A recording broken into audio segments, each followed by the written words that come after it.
The time is now 5:53 on this Tuesday morning, and here's what you need to know before you go.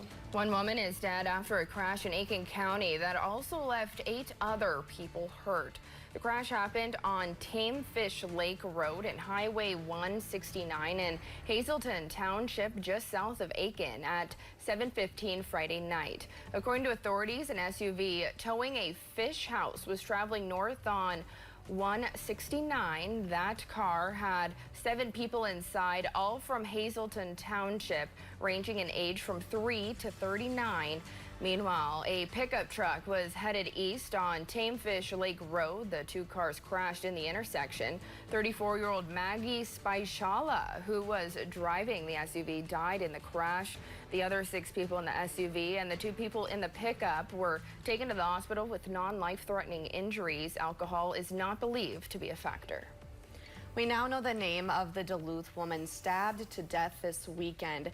DPD identified the victim as 49-year-old Anissa Cope. According to police, the suspect, 37-year-old Cordero Cope, was located on I-35 in Pine County Saturday night and taken into custody.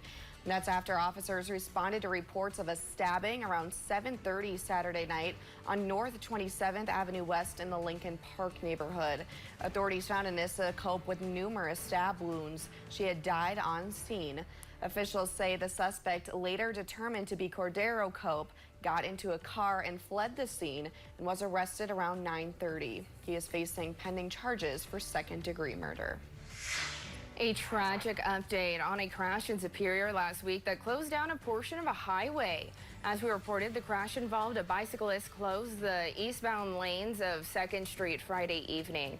Superior police say the victim, Jamie Perry of Superior, has died from his injuries in the hospital. According to authorities, Perry was hit by a pickup truck after entering into oncoming traffic from the center median. Police believe his sudden movement into traffic left the driver no time to react. The driver is not facing any charges. Last year, 2 back-to-back fatal crashes along West Skyline Parkway raised urgent safety concerns, and now the city is asking for the public's opinion on the new safety features implemented over the last year. The city immediately installed guardrails last fall, but the biggest shift was turning the inside lane starting at Twin Ponds into a one-way for vehicles and the outer lane only for pedestrians. Now, city engineers want to hear from the public to learn if the new changes are actually making a difference. We've got the public survey you can fill out on our website.